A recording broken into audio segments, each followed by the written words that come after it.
From deep in the heart of a jungle, far, far away from the contrivances of mankind, lives a man who has dedicated his life to the pursuit of truth. Out here in the remote section of jungle, he has come to be known as the Truth Bwana. Jose! See?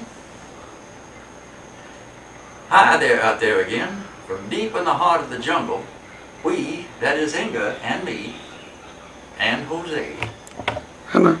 are back for our next episode in our quest for truth. Inga, say hello to our viewers. Hello, everyone. See. Okay, Jose. Might as well let them know you're here as if they couldn't figure it out for themselves. Today, we're going to talk about how a political system of representation really works. Wow. I think we can get to the bottom of all the intricacies, complexities, and nuances of our topic for today with one simple example. I want you to imagine that you were a candidate for an office and had just won a long, tough, costly election. Let us stay local and say it was for a county sheriff of your county. Police. The campaign had cost you $200,000. Mucho. $10,000 was raised from 1,000 supporters who each gave $10. And $190,000 was given to you by a single rich supporter. I want you to further imagine that you think and have always thought of yourself as being an honest, ethical, hard-working person. Over the next few years, you come to really enjoy the benefits of your job. You have county-wide respect. In fact, many fear you. You don't have to wait in line at any restaurants, no matter how busy they are. The money you make enables you and your family to live quite a bit better. You have new things, new cars, a boat, a nice vacation. You realize that without this job, you don't have the skills to do anything else that would give you half the money, lifestyle, or benefits. No. You decide that since there have been too many fatalities and injuries caused by drunken drivers in your county, that you're going to make a difference and institute a significant program to arrest drunk drivers. One night, while on patrol, you notice a car swerving erratically, and you pull him over. You strongly suspect that the driver is intoxicated. Lo and behold, the driver is none other than a rich contributor who financed your winning campaign. You instantly realize that the rich supporter is undoubtedly drunk, but also realize, being the smart guy that you are, that if you arrest him and charge him with a DWI, you will undoubtedly lose his support along with next year's election and all the powers, money, and benefits that go along with the job. So what does our young sheriff do? Let's make it easy, multiple choice. A, does he do the right thing and give his rich contributor a breathalyzer test just as he would anybody else and arrest him and charge him with DWI? Or B, in a friendly manner, suggest that his friend must be tired because his driving was a little erratic and caution him to drive home safely and get the sleep he looks like he so desperately needs, and finish the conversation about winning the upcoming football game, complete with a friendly pat on the back. Glimpsing. How about it, Inga? A or B? Really? Jose? No. These stupid mosquitoes, I swear. Truth Bwana. Where is it this time? Right here. Oh. Right where? Right there. Is that better? Yes, thank you. All better. A 2013 analysis from maplife.org of data from the Federal Elections Commission has shown the amount of money that a person on average needs to raise in order to win a U.S. Senate race is now $10,476,451. And a House of Representative race is $1,689,580. It has been estimated that the cost of winning the next presidential election will approach $1 billion. That's 9 zeros. That's so big. Like our donors for the local county sheriff, do donors for the national legislators give large amount of money for the joy of giving?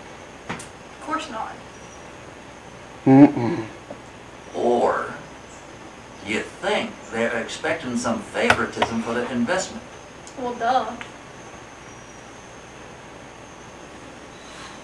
Now, of course, the favoritism they seek are the laws that will benefit them. Some basics. In most democracies in the world, there are two primary parties. Yes, that's exactly right, Jose. In the U.S., it's Republican and Democratic Party. In the U.K., Conservative and Labour. In Canada, Conservative and Liberal. In general, one party favors the rich and big business, and the other party favors the masses and the environment.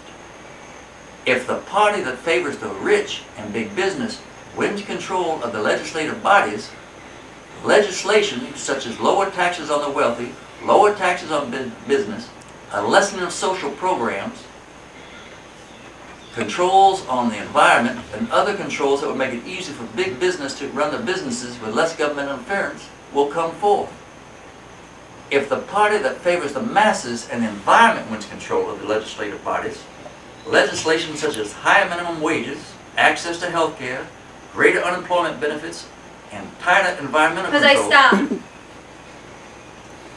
And tighter environmental controls will come forth. Another mosquito. Oh my god. Oh, not another. Where is it? Right. Oh, you're quite well. Looks like I hope that got it. Thank you. Nice. Oh. Jose, Oh, I need her to bring medication to me. Oh, so I have bug bite. suck it up, Jose. She's busy right now. Mm. Getting back to our talk, it's all about legislation that determines how the nation's wealth is allocated. Who gets it? The rich and big business want to keep and grow their share. The masses feel they should get more of the pie. Who gets the way depends on who can win the elections. And as you can see by the cash needed to win, that is largely dependent upon who can raise the most cash. In two huge and highly controversial 5-4 decisions, Citizens United and McCutcheon versus Federal Election Committee, the U.S. Supreme Court, the 5 judges appointed by the party that supports the rich and big business, voted unanimously to strike down all laws intended to control campaign finances. The 4 justices appointed by the party that favors the masses voted unanimously against both cases. You see, even the Supreme Court votes along party lines and is not an impartial body. Truth Bwana, would you like some drinks? That would be an excellent idea. Oh. See.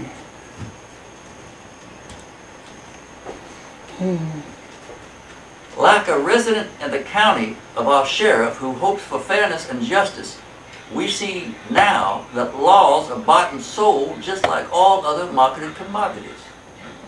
The results, of those Supreme Court decisions will reshape the political landscape.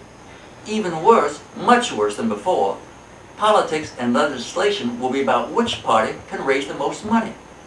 The American democracy has now become one gigantic auction block. It also means legislators will become more and more party pawns. Unless the masses, that's you and me and Inga and Jose, can come together and force our bought and paid for legislators, the best that money can buy, to change campaign finance laws so our qualities other than money are what decides elections and laws. And unfortunately, once again, our time has run out. It's time for Inga and me and Jose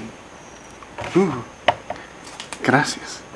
to rid ourselves over our disgust over our political system and enjoy some wonderful jungle beverage.